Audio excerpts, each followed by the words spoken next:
Então vamos aproveitar o nosso tempo.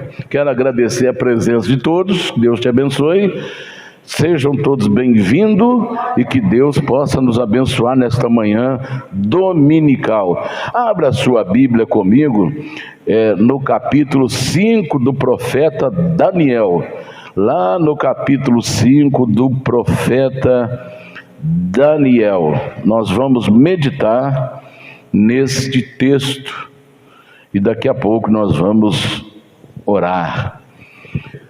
Capítulo 5 do profeta Daniel, que diz assim, versículo 1: o rei Beltsazar deu um grande banquete a 1000 dos seus grandes e bebeu vinho na presença dos 1000. Verso 2: havendo Beltsazar provado o vinho, mandou trazer os utensílios de ouro e de prata que Nabucodonosor, seu pai, tinha tirado do templo que estava em Jerusalém, para que bebessem neles o rei, os seus grandes, as suas mulheres e concubinas. Então trouxeram os utensílios de ouro que foram tirados do templo da casa de Deus que estava em Jerusalém, e beberam neles o rei, os seus grandes, as suas mulheres e concubinas.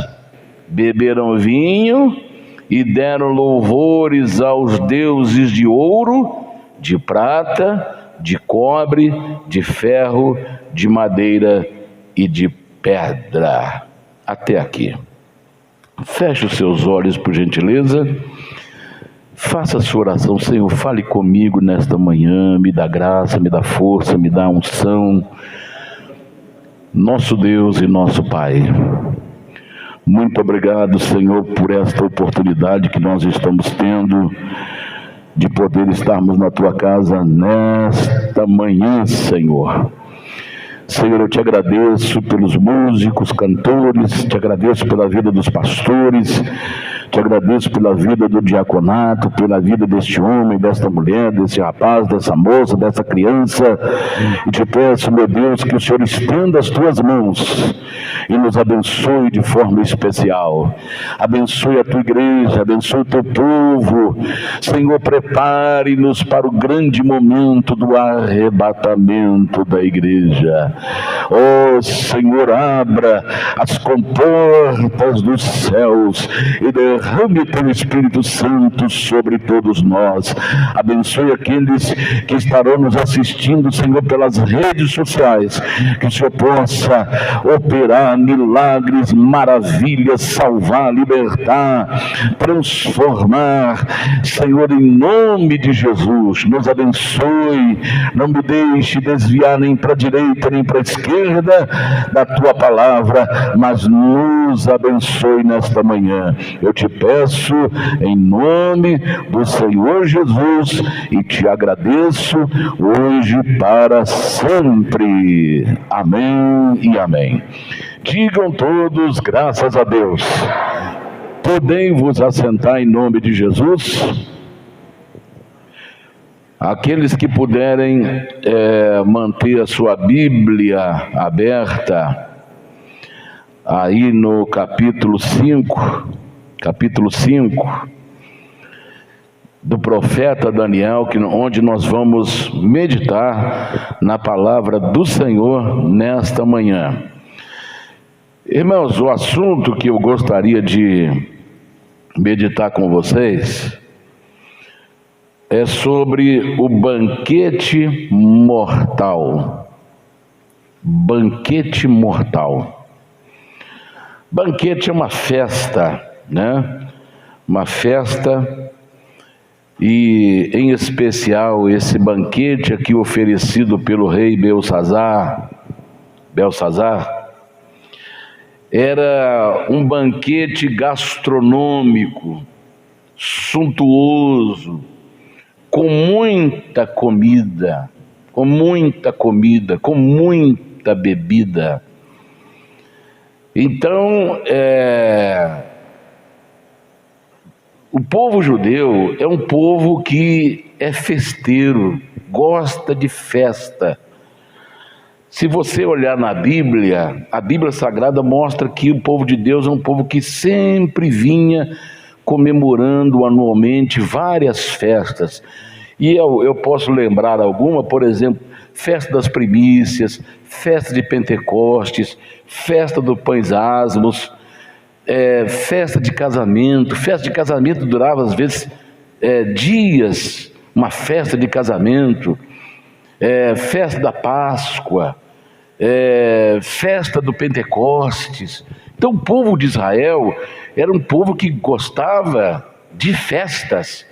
E festa, a gente pensa e tem como objetivo de uma festa alegria.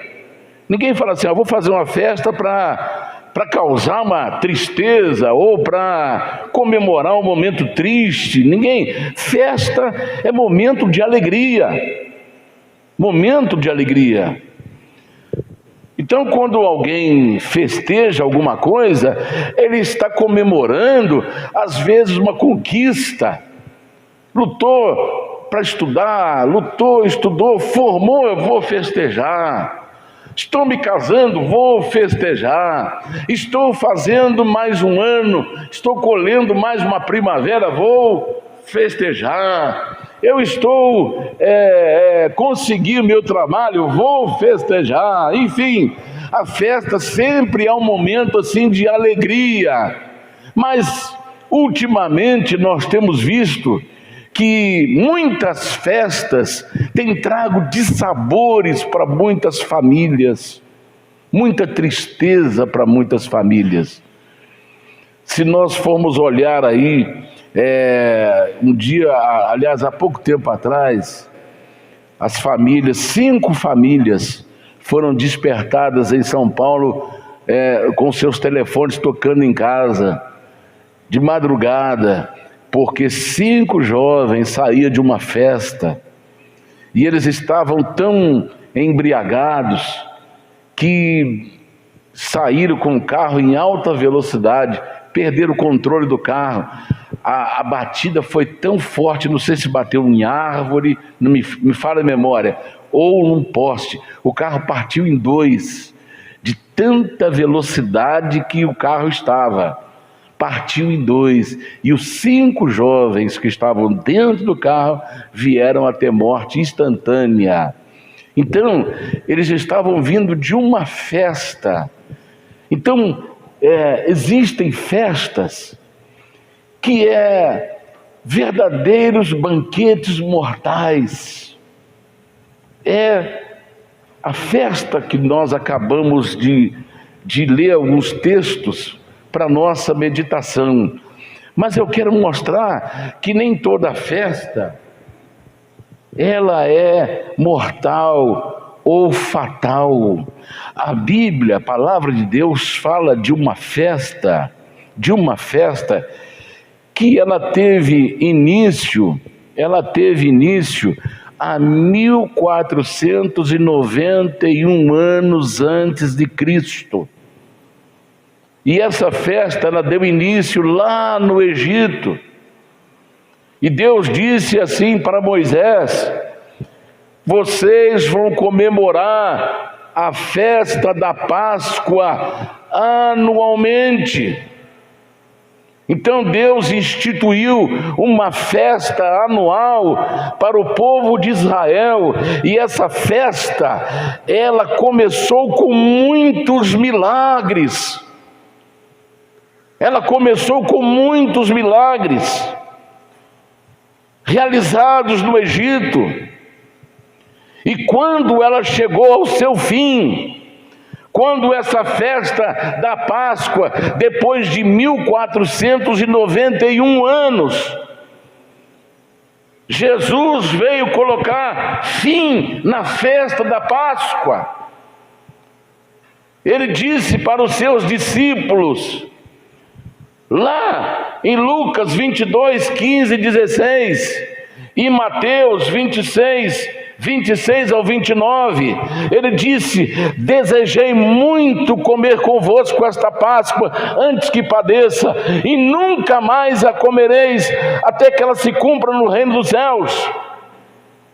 Ali Jesus, ele encerra o ciclo da festa pascal e institui a festa da ceia, a festa da ressurreição, a festa da vida. Assim como ela começou com muitos milagres lá no Egito, há 1491 anos atrás, antes de Cristo, ela termina também com muitos milagres. Então não é toda festa que ela é mortal. A festa da Páscoa, ela começa com milagres lá no Egito e termina em Jerusalém com muitos milagres.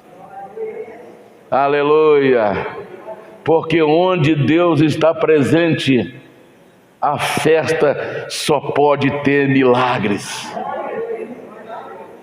A festa de Páscoa, ela termina com o primeiro milagre. Deus nos deu um Salvador.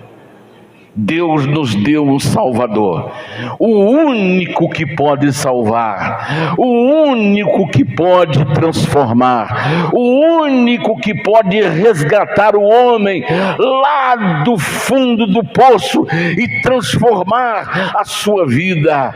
É Jesus Cristo, o Cordeiro Pascal. O Cordeiro Pascal. Então, a festa que começou com milagre, termina com milagre. E preste atenção nisso: o Salvador que Deus deu não é para todo mundo, nem todos serão salvos. Guarde bem isto. A Bíblia, a palavra de Deus, nos diz que é para todos aqueles que creem. Todos aqueles que creem. A Bíblia, a palavra de Deus, em Romanos capítulo 10, de 8 ao 12, diz assim: se com a tua boca confessares e em teu coração creres que Deus ressuscitou Jesus Cristo dentre os mortos, você será salvo. Com o coração se crê e com a boca se faz confissão. A salvação não é assim, olha, é automática. Eu acredito em Deus, estou salvo. Não, você precisa crer, a pessoa precisa crer e confessar com a sua boca. Crer com o coração e confessar com a sua boca. Jesus disse assim: Pai, eu oro por aqueles que ainda hão de crer em mim. E esta é a vida eterna, que te conheço a ti como o único Deus verdadeiro e a Jesus Cristo, a quem tu enviaste. Essa é a vida eterna. Então não é todo mundo que será salvo, é aqueles que creem. E se você crê, e se você já confessou, não desista da sua fé.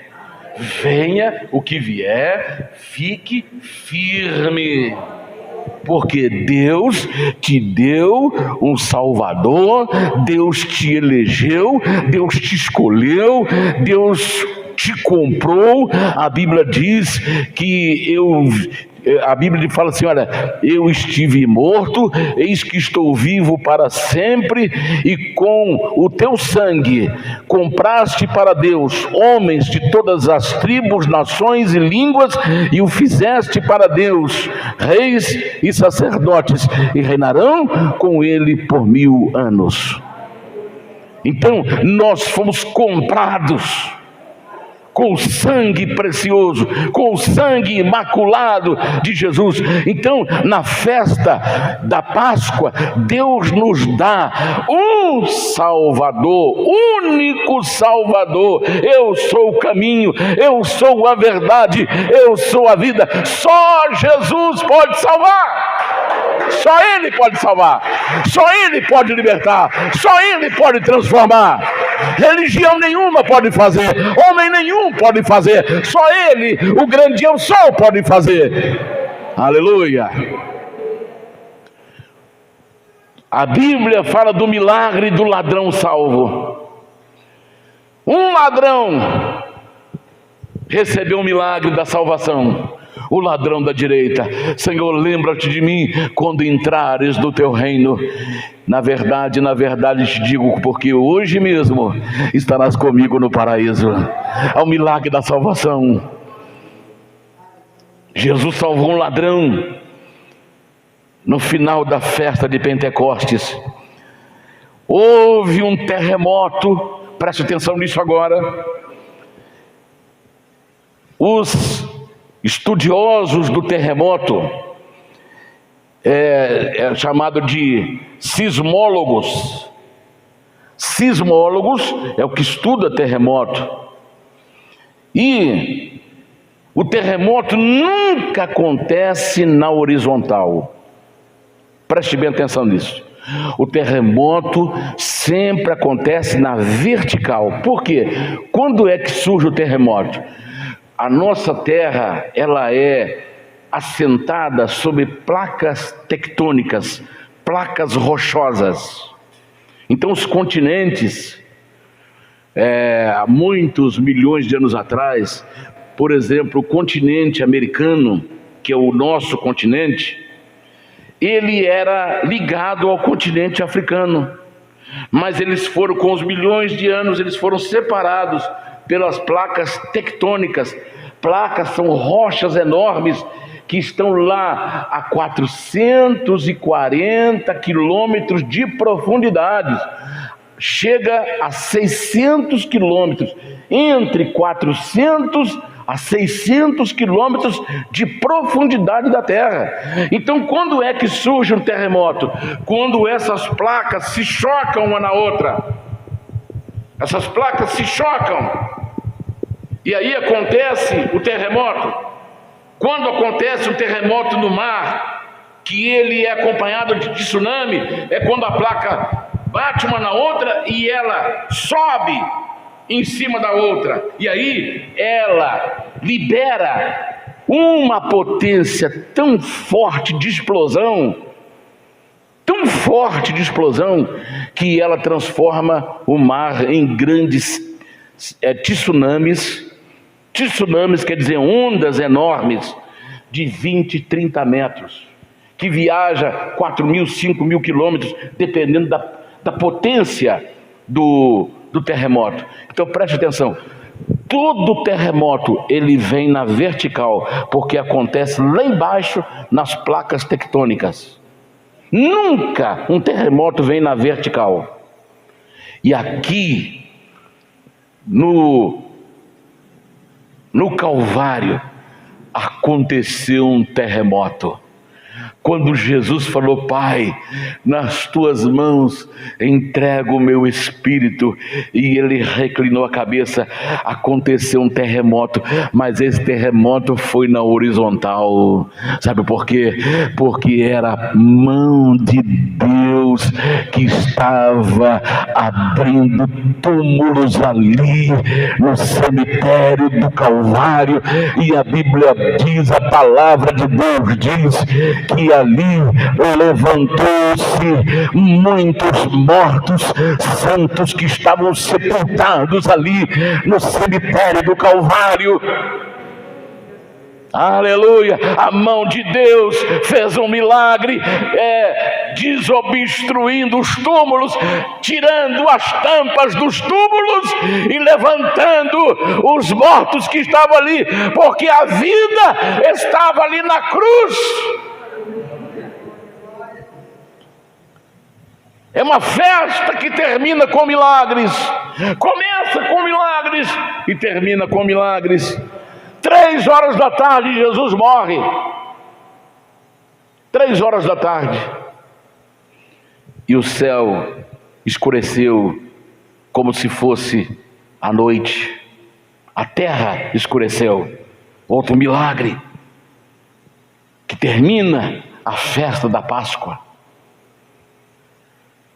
Outro milagre. Lá no templo tinha um véu espesso, um véu grosso, que poderia amarrar um cavalo de um lado, amarrar outro cavalo de outro, e cavalo forte, e fazer com que esses cavalos usassem toda a sua força para rasgar esse véu, que não conseguiriam rasgar, porque era o véu que separava o lugar santo do lugar santíssimo, que só o sacerdote podia entrar uma vez por ano. Pois quando Jesus expirou lá na cruz, o véu lá no templo, aquele véu espesso que ninguém conseguiria rasgar, aquele véu, ele rasgou-se de cima para baixo. É o milagre da união entre Deus e o homem. Era o milagre que acaba com a separação e une Deus e o homem, a criatura e o Criador. Aleluia, aleluia. E um outro milagre que João teve a oportunidade de ver.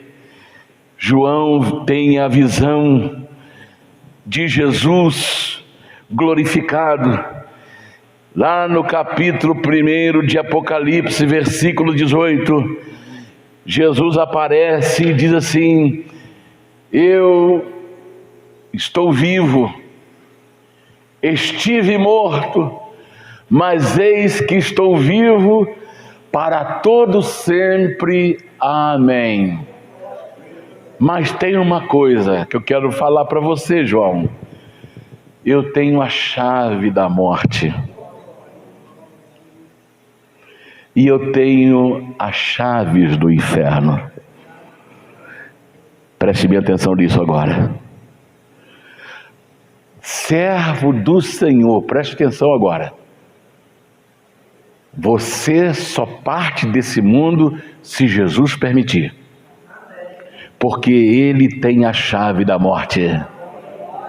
Está dando para você entender? Está dando para você entender? Se algum homem de Deus, se alguma mulher de Deus partiu desse mundo antes do arrebatamento, saiba que foi o Senhor que abriu as chaves para que ele fosse para a glória. Ele usou a chave para tirar aquela pessoa desta vida e colocá-la no paraíso. Não foi diabo, não foi doença, não foi ataque cardíaco, não foi nada disso. Foi o Senhor que tem a chave da morte. Aleluia! Aleluia! E só entra no inferno aqueles que Jesus quer que vai para o inferno. Preste bem atenção nisso. Só cai no inferno aqueles que Jesus quer que vai para o inferno. E quem é que vai para o inferno? É aquele que nega Jesus, aquele que não crê em Jesus, aquele que não confessa Jesus, aquele que não segue Jesus, aquele que está em rebelião contra Deus. Então esses, Jesus tem a chave do inferno. Está dando para você entender? Então, a Bíblia mostra que uma festa começa com milagres quase 1500, porque Jesus viveu ele terminou com a Páscoa no ano 33 da era cristã. Então aqui passa de 1500 anos. Uma festa que começou com milagres lá no Egito, 1500 anos depois, ela termina com milagres. Deu para você entender? Festa é festa. A festa com Deus é festa. A festa sem Deus é mortal. A festa sem Deus é banquete mortal.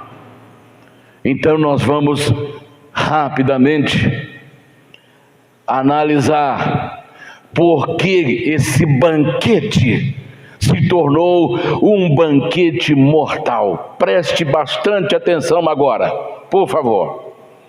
Preste bastante atenção. O rei, versículo 1, o rei Belsazar deu um grande banquete. Só aqui o grande banquete, suntuoso. Ele queria mostrar que assim como seu pai Nabucodonosor, ele estava revestido de toda a glória, e essa glória agora estava sobre seu filho Belsazar. Então eu quero mostrar para os meus grandes do palácio, a minha grandeza, a minha suntuosidade. Então eu vou oferecer um banquete com todas as iguarias que alguém possa provar, experimentar. E o melhor vinho eu vou oferecer. Agora preste bem atenção. Banquete a 1000 dos seus grandes. Era pessoa escolhida a dedo, pessoas do palácio, pessoas de sua confiança, oficiais. Era os oficiais do palácio. Agora preste atenção onde começa. Aqui já no primeiro versículo, a gente percebe que essa festa não tem nada. Aliás, tem tudo para não acabar bem. Ele queria mostrar, ele queria se mostrar para os seus oficiais o seu poder. Era um orgulho pessoal. E aí, qual o convite que ele faz? Preste atenção agora. Verso 2.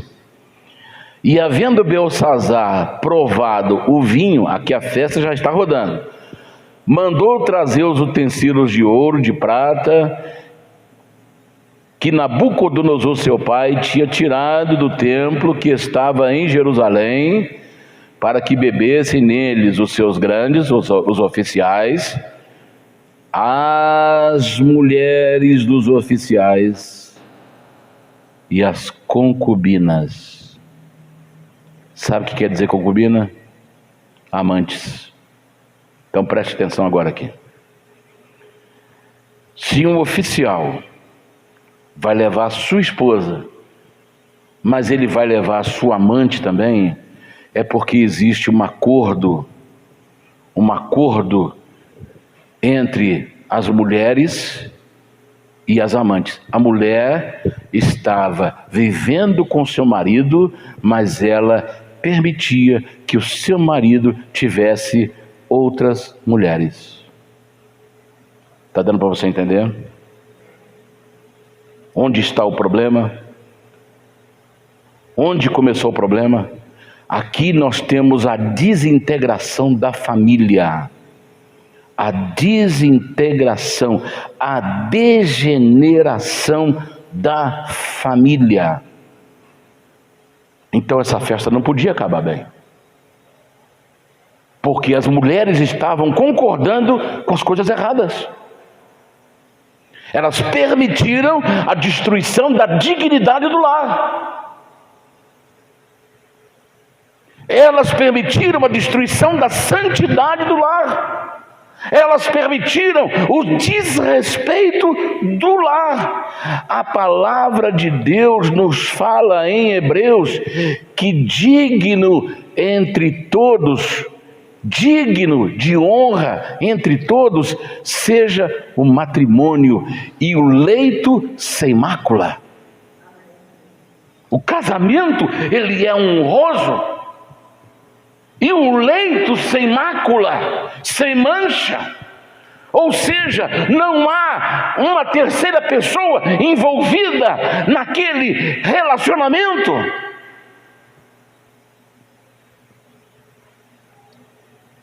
Tem um historiador inglês chamado Edward Gibbon. Ele fez uma pesquisa sobre a queda do maior império do mundo, o Império Romano. E das 5 causas que ele descobriu da queda do maior império do mundo, a primeira, a que está em primeiro lugar, foi a destruição da dignidade e da santidade do lar. O Império Romano, ele foi implodido de dentro para fora. Implosão, explosão, implosão. A queda foi a destruição da dignidade e da santidade do lar. Dignidade quer dizer respeito. Perderam o respeito, marido, esposa, pais e filhos, perderam o respeito entre eles e a santidade do lar. E aí houve a implosão do Império Romano, porque a família é a célula máter da sociedade. Eu quero dizer uma coisa para vocês. Quando ganhou esse comunista na Argentina, e essa comunista, que é a vice-presidente dele, o primeiro ato, preste atenção nisso, a Argentina no país dolarizado, e os argentinos viajavam o mundo inteiro, porque o dólar estava sempre acima da sua própria moeda, peso. Primeiro ato do governo comunista argentino: vamos aprovar o aborto. Vamos matar as crianças do ventre materno. As mulheres que deveriam ser leoas protetoras da sua prole comemoraram a matança, o assassinato de crianças no ventre, e comemoraram como se fosse final de Copa do Mundo. Olha como é que está a Argentina hoje. Classe média passando fome, classe rica viajando e mudando, vendendo tudo e mudando da Argentina. A Argentina caiu, fracassou. Sabe por quê? Porque aprovou a destruição, a matança de inocentes no ventre materno. Aqui no banquete de Belsazar, eles levam as suas esposas, mas também as mulheres permitem que as suas amantes, as amantes dos seus maridos, elas façam companhia na festa. Então esse banquete tinha tudo para dar errado, porque Deus não está no lixo, Deus não está na sujeira. A Bíblia diz que os adúlteros não herdarão o reino de Deus. A Bíblia fala que o homem, ele deve ser marido de uma só mulher. E crie os seus filhos em sujeição aos seus pais.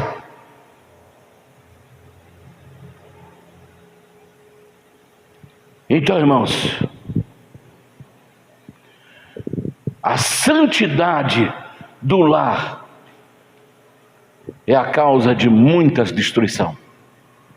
Muitas destruição. Então, nesse banquete, as mulheres, esposas dos oficiais, concordam em levar as amantes. Preste bem atenção nisso agora. O versículo 2 que nós lemos, ele tem uma atitude atrevida. Preste atenção agora. Se você olhar no Aurélio, o que significa atrevido? Significa uma pessoa corajosa. Uma pessoa corajosa. Mas a coragem sem justificativa, ela se torna desprezo. Vou explicar isso para você. O que é uma coragem justificativa? Vou te dar um exemplo bíblico. Gideão, todos os anos o povo de Israel plantava, colhia o seu trigo e deixava tudo colhido para vir os midianitas, os amalequitas e os orientais, que eles vinham montados nos seus camelos aos milhares buscar todo o fruto da terra que Israel havia produzido. E eles deixavam tudo à disposição para levar, porque quando eles chegavam, eles escondiam nas cavernas, nos buracos que eles fizeram, e falaram: vamos deixar aqui o gado gordo, o trigo já prontinho para eles levarem, senão eles vão levar nossas mulheres, senão eles vão levar nossos filhos. Então eles deixavam tudo lá à disposição do inimigo, para não perder seus filhos, para não perder as suas esposas. Então o que Gideão fez? Não, eu não aceito isso mais. Gideão tomou uma decisão corajosa. Ele começou a malhar o trigo, ou seja, separar o trigo dos galinhos, para esconder, para guardar. Alguém fala assim: Gideão, você está ficando louco. Se eles não achar o trigo aqui, eles vão levar nossos filhos. Ele foi criticado, ele foi perseguido pelos próprios seus. Mas aí o que veio? Apareceu um anjo do Senhor para ele e falou: varão valoroso, o Senhor é contigo. Aqui é uma coragem justificada. Era justo essa coragem que ele estava tendo de proteger aquilo que lhe pertence. Quando você luta para proteger a sua família, é uma coragem justificada. Agora, uma coragem injustificada. Não passa por aquele lugar não, que ali tem muita gente sendo assaltada. Não, eu vou passar por lá, ninguém vai me tocar não, ninguém vai me assaltar não. É uma coragem que virou desdém, que virou zombaria. E essa coragem injustificada, ela vira um desdém, um desprezo. Então foi o que ele fez. O que ele faz? Depois de ter bebido um pouco de vinho, ele já perdeu o seu estado mental consciente. E quando uma pessoa está em estado mental semi-inconsciente, ele já começa a falar bobagem, ele começa a falar coisa que não deve, ele começa a fazer coisa que não deve. Então aí ele tem uma coragem, ele tem um atrevimento, ele manda buscar. Olha aqui, olha. Verso 2: havendo Belsassar provado o vinho, mandou trazer os utensílios de ouro, de prata, que Nabucodonosor seu pai tinha tirado do templo que estava em Jerusalém, para beberem neles o rei, os seus grandes, as suas mulheres e as suas concubinas, seus amantes. Deixa eu te falar uma coisa aqui. Aqueles utensílios do templo, sabe quem é que punha a mão naquele templo, naqueles utensílios? Só o sumo sacerdote. Ninguém podia encostar o dedo naqueles utensílios, porque eles eram sagrados, separados para o templo. Eles eram separados para o serviço do templo. Ninguém podia colocar as mãos a não ser o sumo sacerdote. Aí ele manda trazer, traga lá os utensílios. E aí, esse atrevimento, esse abuso do rei e também dos oficiais, verso 3 e verso 4, então trouxeram os utensílios de ouro, verso 3, de ouro que foram tirados do templo da casa de Deus, que estava em Jerusalém, e beberam neles o rei, os seus grandes, os oficiais, as suas mulheres e concubinas, beberam vinho e deram louvores aos deuses de ouro, de prata, de cobre, de ferro, de madeira e de pedra. Olha só, pegaram uma coisa que era do Deus vivo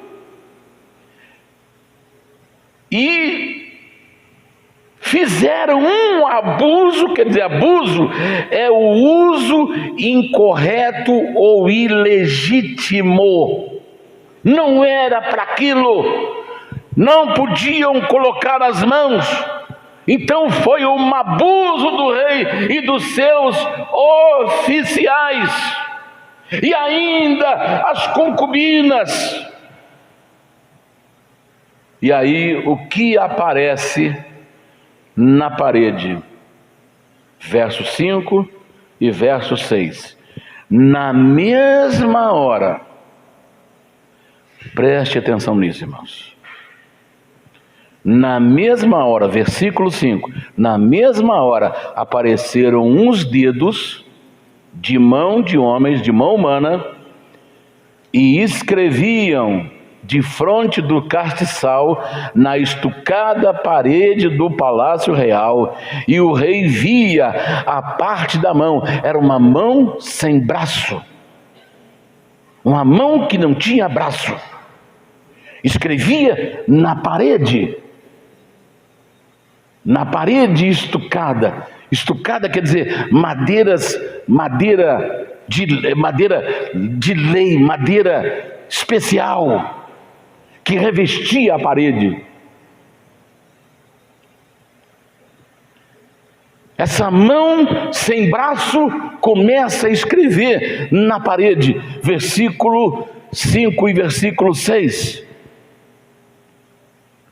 Verso 6, então, quando ele viu aquela mão sem braço escrevendo, então se mudou o semblante do rei, e os seus pensamentos o turbaram, as juntas dos seus lombos se relaxaram, e os seus joelhos bateram um no outro. Agora vamos imaginar a cena. Ele começa, o olho dele regala-se, e o ombro começa a bater um no outro. Agora imagine como é que você consegue bater o ombro um no outro, pois a coisa era tão forte, a sentença veio imediata, que ele batia o ombro um no outro, e os seus joelhos batiam um no outro, e as suas pernas não paravam, as suas mãos e braços não paravam de mexer, porque ele ficou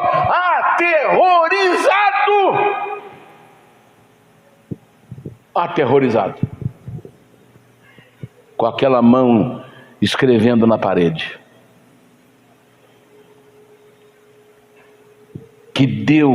Que trouxe a ele uma mensagem que ele fica apavorado, assustado.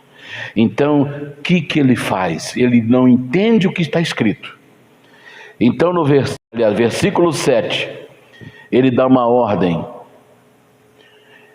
E ordenou o rei que, com força, que se introduzisse os astrólogos, os caldeus e os adivinhadores, e falou o rei e disse aos sábios de Babilônia: qualquer que lê essa escritura e me declarar a sua interpretação, será vestido de púrpura. Púrpura é uma roupa vermelha para roxo.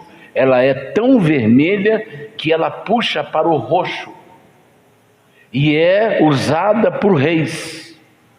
Então, quem conseguir ler a inscrição, eu vou vesti-lo de vestido de púrpura, e trará uma cadeia de ouro, uma corrente de ouro maciço, eu vou colocar no seu pescoço, e será no meu reino o terceiro dominador. Ou seja, quem fizer a interpretação, ele vai vestir de roupas reais, ele vai colocar uma corrente de ouro no pescoço, e a pessoa será o terceiro governador da Babilônia. O terceiro. Ali é fácil de você saber. Era o rei, a rainha, a mãe dele, e quem fizesse a leitura seria o terceiro. Porque lá tinha o rei Belsazar, a mãe que ainda estava viva, a rainha, e a pessoa que interpretasse a leitura, a inscrição na parede, seria o terceiro. Então, os magos, quem é que não queria receber uma autoridade desta? Quem é que não queria ser o terceiro no governo? Porque morrendo Belsazar e morrendo a rainha, ele seria o rei da Babilônia. Por pouco e por nada tem gente se vendendo por aí. Tem gente se vendendo por um prato de lentilha, como vendeu-se Esaú. Vendeu o seu direito de primogenitura por um prato de lentilha, por um prazer momentâneo. Tem pessoas vendendo a sua alma por um prazer momentâneo. Tem pessoas vendendo suas vidas por uma migalha momentânea. E os magos não conseguem fazer a leitura das inscrições. Nem mago, nem encantador, nem adivinhador, ninguém conseguiu ler. Aí, quando ninguém consegue ler, ele ameaça de morte todo mundo. Aí, quando ele ameaça de morte a todos, aí entra a rainha mãe. Versículo 10. Olha aí na sua Bíblia, versículo 10. A rainha, por causa das palavras do rei e dos seus grandes, entrou na casa do banquete e falou à rainha e disse: ó rei, vive eternamente. Não te turbe os teus pensamentos, nem se mude o teu semblante. Há no teu reino um homem que tem o espírito dos deuses santos, e nos dias de teu pai se achou nele luz e inteligência e sabedoria, como a sabedoria dos deuses. E teu pai, o rei Nabucodonosor, sim, teu pai, ó rei, o constituiu chefe dos magos e dos astrólogos e dos caldeus e dos adivinhos. Porquanto se achou neste Daniel um espírito excelente, e ciência e entendimento, interpretando sonhos e explicando enigmas e solvendo dúvidas, ao qual respôs o nome de Belsazar. Chama-se, pois, agora Daniel, e ele dará a interpretação. Agora, a rainha dá essa sugestão, por quê? Porque lá no reino tem um homem que tem o Espírito Santo. Preste atenção agora. Às vezes, ninguém liga para você. Você chega perto de alguém, dá um conselho para alguém, e ele entra num ouvido e sai no outro. Mas na hora que a coisa pesa, ele vai aonde? Ele vai atrás de você. Sabe por quê? Porque você tem o Espírito Santo. Você tem o Espírito Santo. Então não se assuste quando o telefone tocar, quando as pessoas te procurar. Ela vai desprezar você 1 ano, 2 anos, 3 anos, mas na hora que a dor de barriga chegar, procura aquela irmã, ela tem uma sabedoria, ela vai te saber aconselhar, ela vai orar para você, ela vai te ajudar. Por quê? Porque você tem o Espírito Santo. Quem tem o Espírito Santo tem sabedoria do céu. Quem tem o Espírito Santo tem excelência. Quem tem o Espírito Santo, ele tem discernimento. Quem tem Espírito Santo, ele vai ser guiado e dirigido pelo grande eu sou, onisciente, onipotente e onipresente. Aleluia, aleluia, aleluia. Aleluia. Aleluia. A sugestão da rainha foi aceita por Belsazar. Aí que quando Daniel é introduzido, preste atenção nisso agora, versículo 13, quando Daniel é introduzido, versículo 13, então Daniel foi introduzido à presença do rei. Falou o rei e disse a Daniel: és tu aquele Daniel dos cativos de Judá, que o rei meu pai trouxe de Judá? Tenho ouvido dizer a teu respeito, que o Espírito dos deuses está em ti. Quem é o Espírito? O Espírito Santo. Ele está em você. Ele está em mim. Ele está em nós.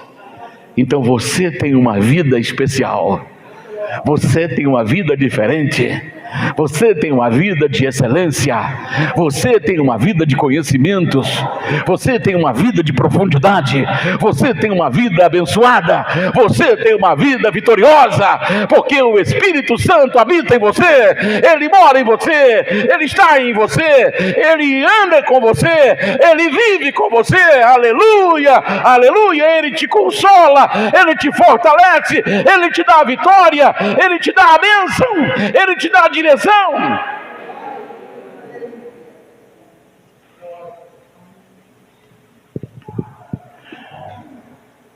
Acabam de ser introduzido à minha presença, versículo 15, os sábios,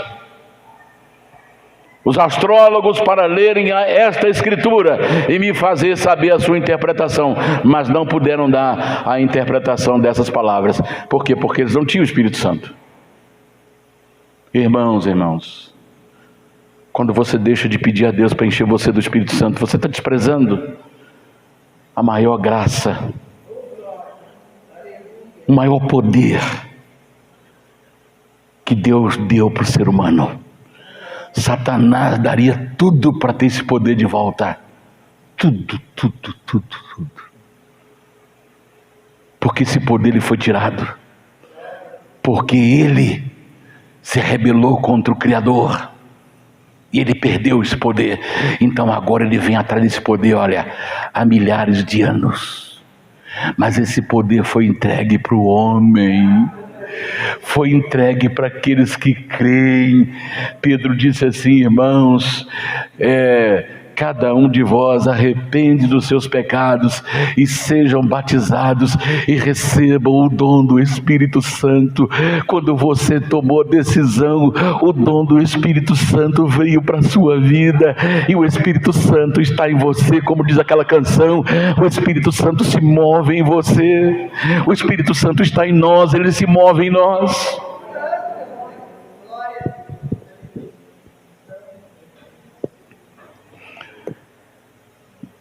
Verso 16: eu, porém, tenho ouvido dizer de ti que podes dar interpretações e solver dúvidas. Agora, se puderes ler esta escritura, versículo 16 que eu estou lendo, e fazer-me saber a sua interpretação, serás vestido de vestes reais. Eu vou te vestir de púrpura, e terás uma cadeia, uma corrente de ouro ao pescoço, e no meu reino será o terceiro dominador. Preste atenção nisso agora. Vamos ver a resposta de Daniel, versículo 17. Então respondeu Daniel e disse na presença do rei: as tuas dádivas fiquem contigo, e dá os teus presentes a outro. Puxa vida! Como é que está faltando Daniéis nos dias de hoje? Daniéis que não se vendem, Daniéis que não fazem acordo espúrio para atingir poder. Daniel que não se vende, Daniel que não negocia princípios, Daniel que não faz acordo com comunista, fascista, para ganhar uma cadeira na Câmara Federal, ou estadual, ou municipal. Não se vende, não se negocia princípios. Ah, quantos Daniéis precisamos hoje! Daniéis estão em extinção nos dias de hoje, porque muitos estão se vendendo, fazendo alianças com o comunismo, com o fascismo, com o socialismo, para ter uma cadeira. Já se venderam. Daniel falou: os teus presentes, eu não quero ser governador, eu não quero ser terceiro no seu reino, não quero nada, não quero sua corrente de ouro, não quero sua vestimenta de rei, não quero nada de você. Os teus presentes fica para você, e você dá para quem você quiser, mas eu vou fazer uma coisa para você, eu vou interpretar aquilo ali de graça para você. Oh Senhor, oh meu Deus, vamos orar para Deus levantar mais Daniéis.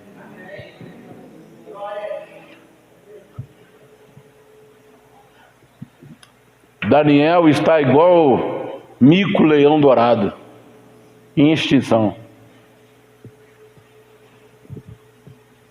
Difícil de achar. Difícil de achar. Aí ele, como profeta, preste atenção agora, como profeta, ele não deixou barato. Eu vou interpretar isso aqui para você. Agora, você já imaginou um súdito falar com o rei da forma que Daniel falou? Eu quero que você veja isso. Hoje, no meio gospel, para a pessoa se projetar, ele faz tudo para agradar, massageia ego, faz tudo, se vende, para poder cantar num determinado lugar, para poder pregar num determinado lugar. Diferente de Daniel, que quando for atrás dele oferecer o presente, os teus presentes fica com você, que é nada seu. Agora eu vou te fazer isso aqui de graça, mas veja aí no versículo 18. Olha o que Daniel fala para o rei. Versículo 18. Ó rei,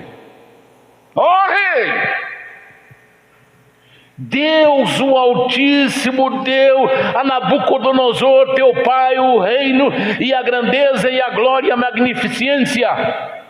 E por causa da grandeza que lhe deu, todos os povos, nações e línguas tremiam e temiam diante dele. A quem queria matava, e a quem queria dava vida, e a quem queria engrandecia, e a quem queria abatia. Daniel falando para Beltesazar, verso 20. Mas quando o seu coração se exalçou e o seu espírito endureceu em soberba, foi derribado do seu trono real e passou dele a sua glória. Versículo 21. E foi tirado dentre os filhos dos homens, e o seu coração foi feito semelhante ao dos animais, e a sua morada foi com os jumentos monteses, fizeram-no comer erva como os bois, e pelo orvalho do céu foi molhado o seu corpo, até que conheceu que Deus, o Altíssimo, tem domínio sobre os reinos dos homens, e a quem quer constitui sobre ele. O que ele fala para Belsazar, o seu rei? Ele fala assim: ó, teu pai, Deus deu para ele o trono, e todo mundo temia ele, mas o seu coração se elevou, o seu orgulho cresceu. Então o que Deus fez? Tirou a sanidade dele, tirou o seu juízo, tirou as suas faculdades mentais e colocou mente de animal. Ele virou animal. E ele pastava, comia capim. Aí você fala assim: não é possível. Eu quero dizer uma coisa para você. Não deixa eu me perder aqui, não. Eu fui procurado por um rapaz. Esse rapaz era vidraceiro, mexia com vidros. Ele falou assim para mim: pastor, eu estou vivendo assim, está acontecendo muita coisa comigo. Quando eu comecei a orar por ele, o demônio manifestou no corpo dele e começou a falar para mim assim: olha, eu vou te falar uma coisa. Eu fiz ele pastar. Eu fiz ele pastar como animal. Ele comeu grama, ele comeu mato, ele comeu capim como animal. Eu fiz ele comer pasto, eu fiz ele comer grama.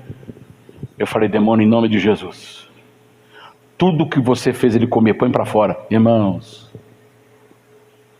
ele começou a vomitar bucha de capim. Ele havia pastado como animal.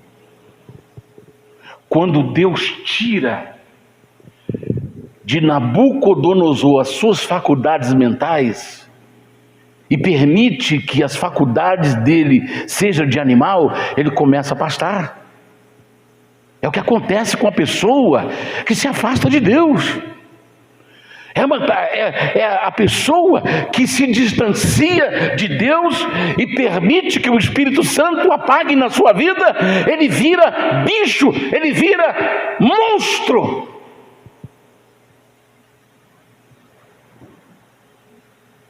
Seu pai pastou como animal. Aí presta atenção que ele continua falando. Ele continua falando. Seu pai pastou como animal. Dormiu com jumentos, monteses. Aí vem, verso 22. Aí ele vai para Belsazar. E tu, seu filho Belsazar, não humilhaste teu coração, ainda que soubeste de tudo isto, ou de tudo isso. Verso 22 aí. Belsazar não era inocente, ele sabia tudo o que tinha acontecido com seu pai. Talvez ele perguntava assim: mãe, onde está o pai? Seu pai está pastando. Seu pai está comendo capim, não vai vir para casa. Não, ele vai passar a noite lá no sereno. Deu para você entender?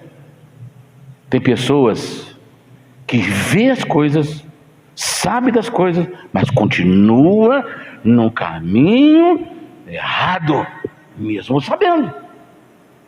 O que a pessoa espera? O que está esperando? Está esperando o quê? Que apareça uma mão escrevendo na parede, mene, tec, o fazem?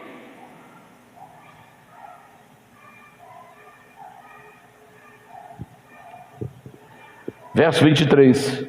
E tu levantaste contra o Senhor do céu, pois foram trazidos utensílios da casa dele perante ti, e tu e teus grandes, tuas mulheres e tuas amantes bebeste vinho neles. Além disso, deste louvores aos deuses de prata, de ouro, de cobre, de ferro, de madeira e de pedra, que não veem, não ouvem, não sabem, mas Deus, em cuja a mão está a tua vida, todos os teus caminhos, a ele não glorificaste.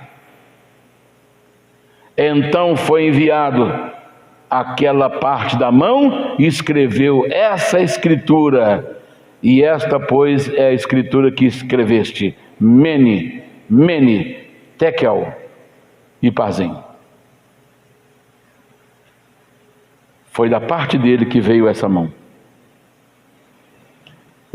Mas antes, Daniel usou a sua autoridade espiritual.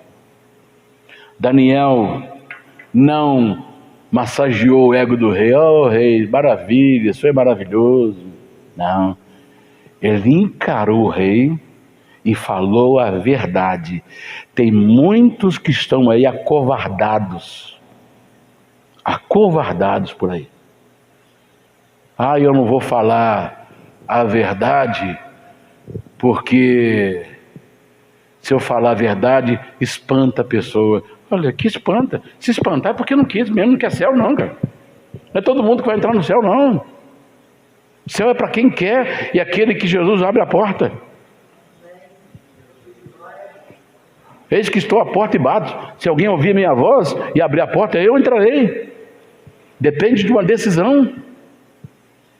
Não é todo mundo que quer não. Eu não cheguei a abrir o vídeo, mas uma pessoa estava gravando o vídeo, e o título do vídeo assim: não fale sobre pecado e não fale sobre o inferno. Esse é o segredo de encher a igreja. Não fale sobre pecado e não fale sobre o inferno. Você terá uma igreja cheia. Mas e as contas depois? Como é que ficam as contas? Pastor, eu estive lá, o senhor não me falou. E aí? Como é que dá conta disso aí? Como é que dá conta disso aí? Como é que dá conta disso aí? Então, Daniel não se omitiu. Você está errado, rei. Ainda que o rei ficasse nervoso, vai passar essa espada no pescoço dele. Você está errado. Você viu os exemplos que aconteceu com seu pai e você nem fez questão, nem ligou.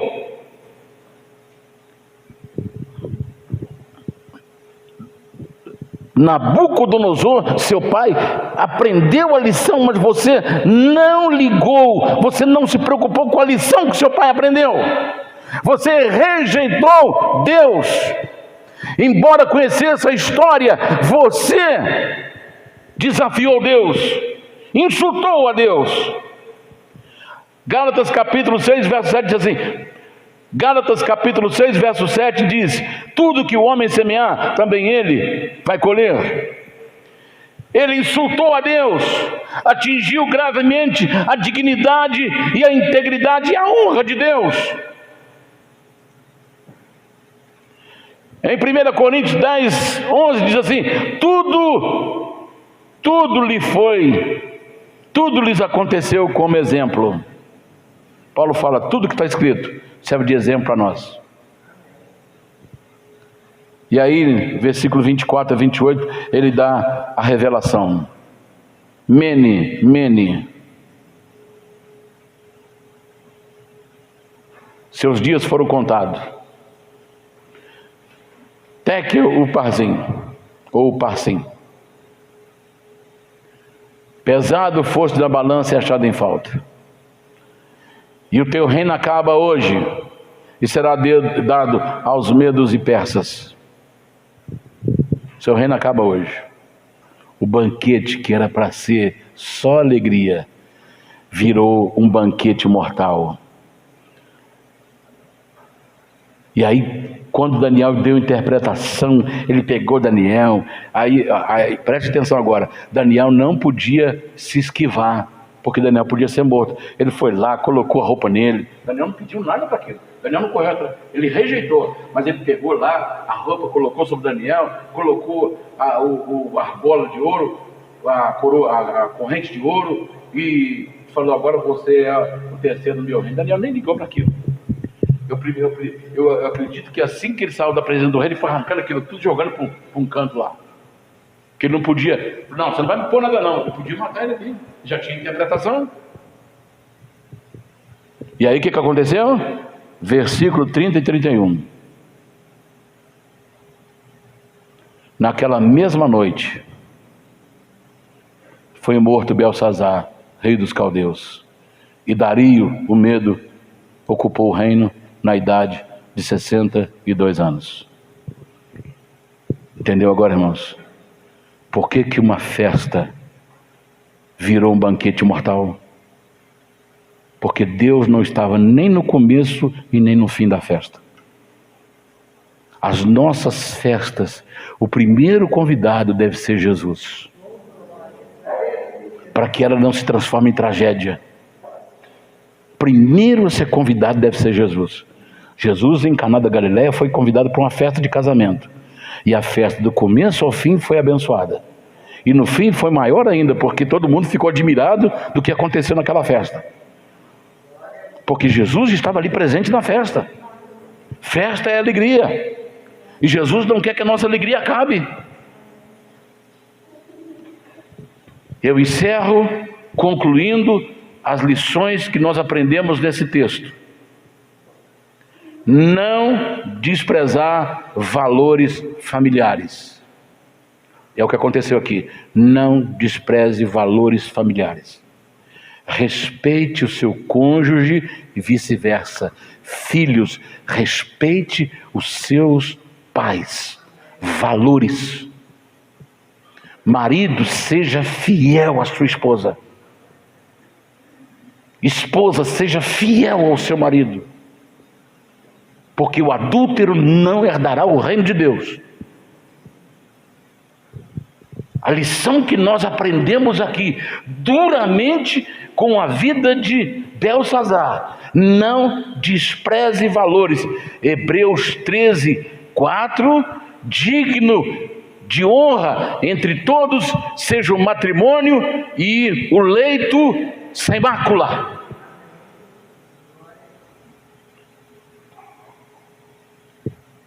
Segunda lição, o zelo pela causa e o reino de Deus. Zelar, ainda que você fale algo que a pessoa pode não gostar, não é que alguém vai ferir a pessoa com aquela justificativa, sem justificativa, mas falar a verdade. Zelo pela palavra, zelo pela causa, zelo pelo reino, porque Jeremias 48:10 está escrito: maldito aquele que fizer a obra de Deus relaxadamente. João 2,17 diz: o zelo da tua casa me devorará. Terceira lição, princípios. Caráter, não se negocie. Daniel não se vendeu. Daniel não se vendeu.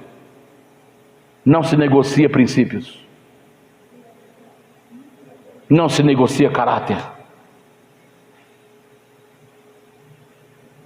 E quarto, não trocar o eterno pelo passageiro. Satanás ofereceu para Jesus os reinos do mundo e a glória deles, mas Jesus falou: não, isso aí é passageiro, eu tenho um reino eterno.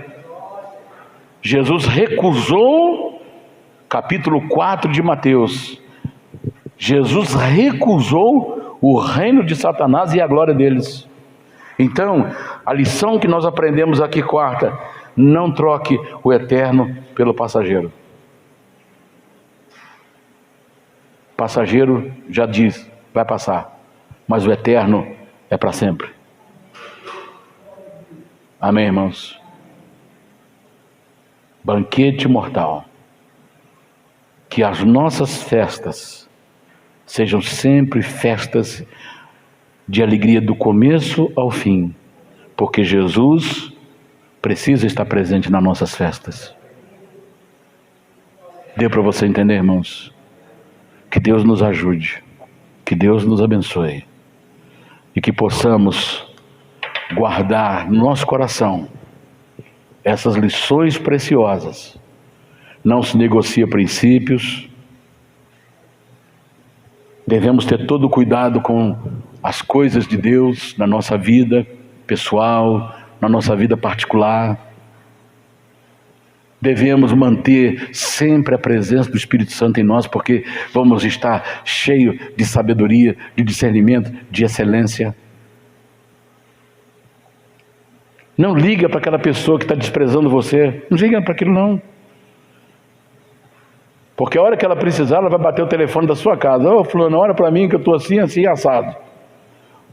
Hoje você fala para ela, ela nem liga para você. Mas amanhã ela vai vir correndo. E aí é hora de você falar a verdade. Igual o Daniel aqui. Ó, está acontecendo isso? Por causa disso, disso, disso. Você está disposto a mudar de vida? Estou. Então vou orar para você agora. Se não tiver, é lançar pérolas aos porcos. É lançar o que é santo aos cães. Eles não comem. Que Deus nos ajude. Que Deus nos abençoe.